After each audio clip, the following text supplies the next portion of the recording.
Hi. So today we're going to talk about monopolistic competition, oligopoly, and pure competition.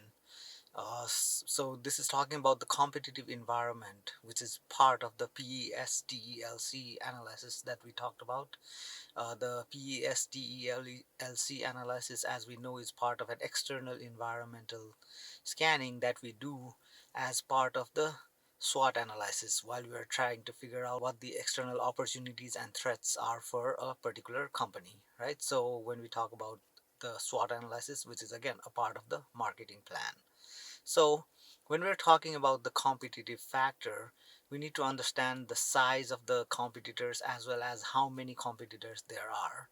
So in a case where you are the only player in the market, then most likely you are in a monopoly, or not most likely, you are in a monopoly. Monopoly is fun if you are the company, but monopoly does not necessarily need to be fun for the consumer, right? Because there is only one company. That company can do whatever it wants because the consumers have no other choices. They have no other alternatives or substitute products that they can switch to. Generally, when a company gets really big, then it can be considered as a monopoly. For example, if a company occupies 80-90% of a market, then you can consider that that particular company is like a monopoly because they control the price, right? So they can charge whatever price they want because they are selling a particular product. That product has no substitutes. So when we talk about the product strategy, the product itself is a product that cannot be substituted by any other product. When we talk about the pricing strategy, since you are the only company that is selling the product, you are able to set the price however much you want it. So you have a lot of pricing power that you can use, and the consumers don't have a choice, so they cannot switch. Now, I just came from paying my utility bill.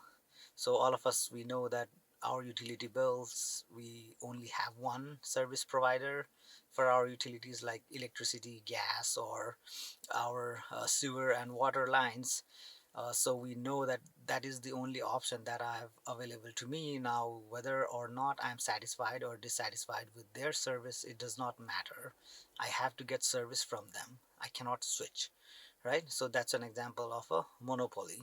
The monopolies have pricing power. They can charge as much as they want, but also since they are the only producers, they also have a lot of cost benefits associated with them. So they have economies of scale because they are the only one who are producing, and they can mass produce a particular product that has demand in the consumers, and that means their margins are really high.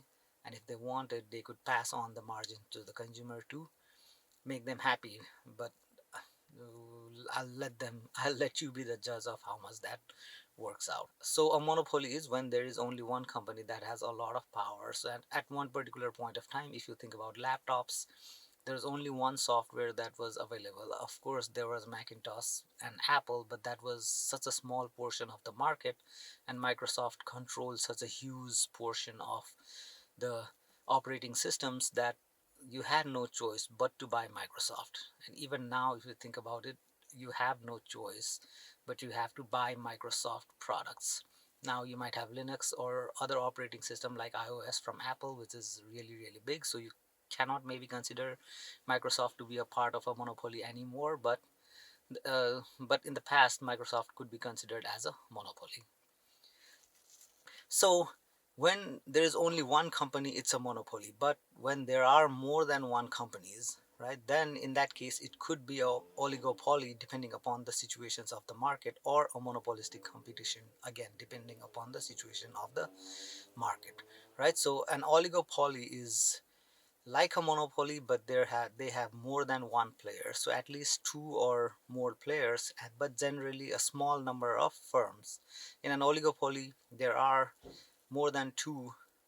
two or more companies that are really big that generally control the market. So maybe 4 or 5 players are there that control the market, right? So in this case, what happens is the oligopolies still have a lot of pricing power. The thing with the oligopoly is that there are a few companies in the market, so there is competition, but the competition works slightly differently because everyone in the competition knows that any decisions that they make will have a significant impact on anyone else, right? So for example, if there are only three companies in the market, if one of the companies reduce the price, then what will happen is the other two companies will also be forced to reduce their price.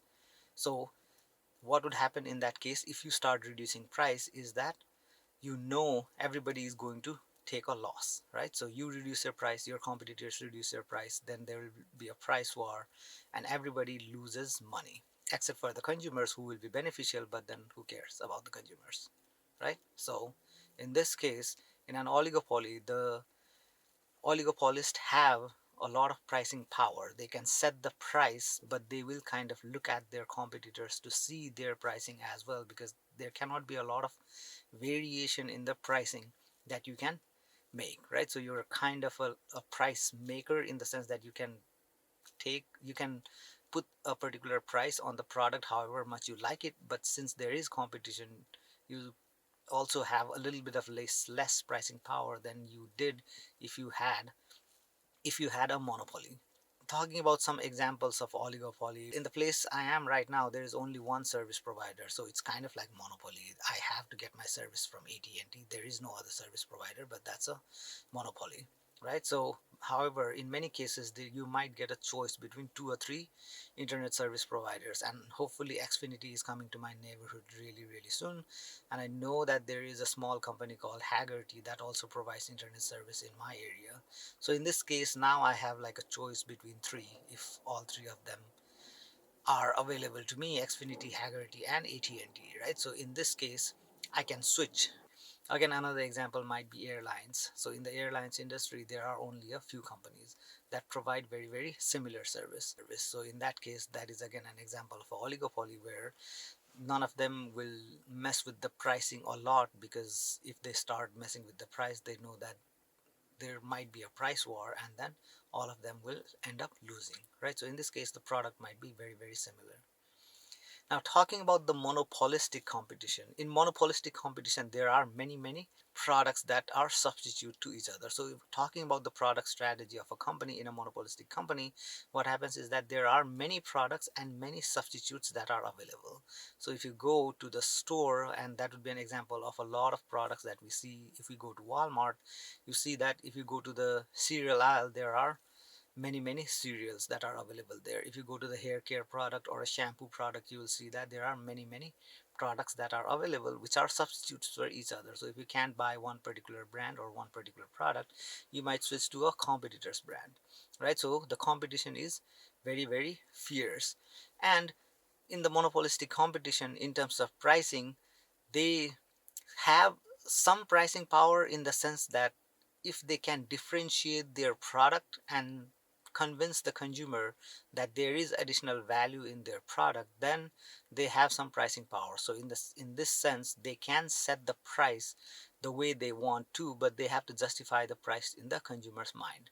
But in monopolistic competitions, the consumers are very confused, because in many cases, when there are many products available, we are not sure which product is of the better quality and why we are paying the price that we are paying for that particular product.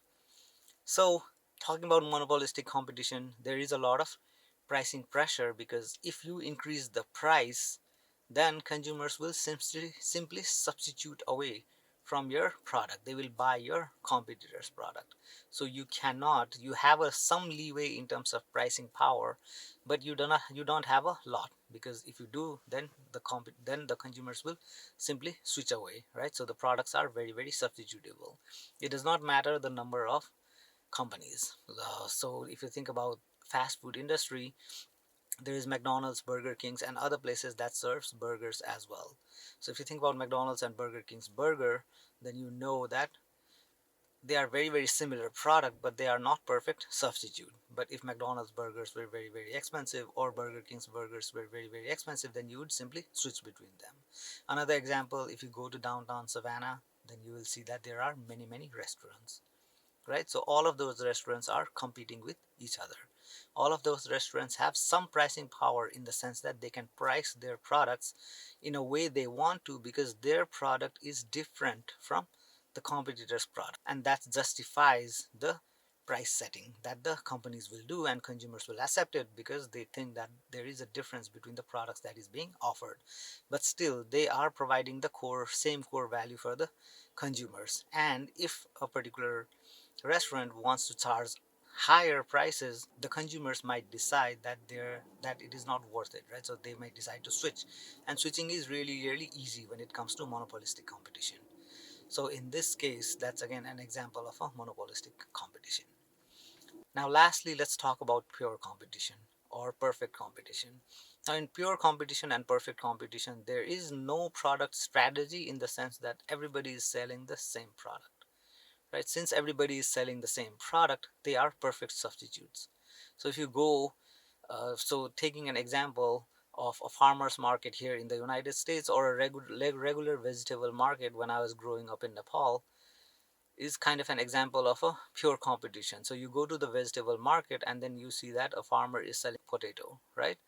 And if you go to another farmer's shop, he is also selling potatoes. So if there are 100 shops in that market and all of them are selling potatoes, then that's the potatoes are perfect substitute of each other. So the product is perfectly substitutable.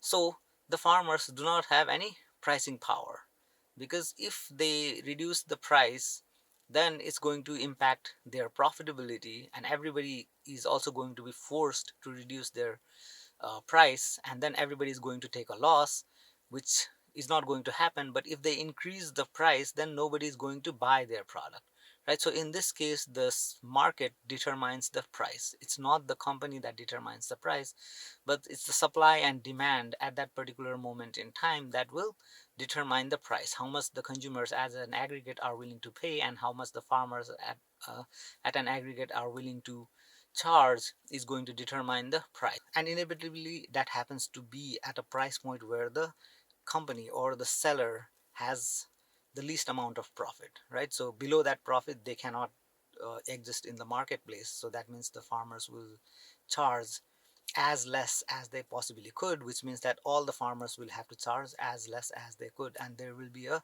price that will be acceptable to the market.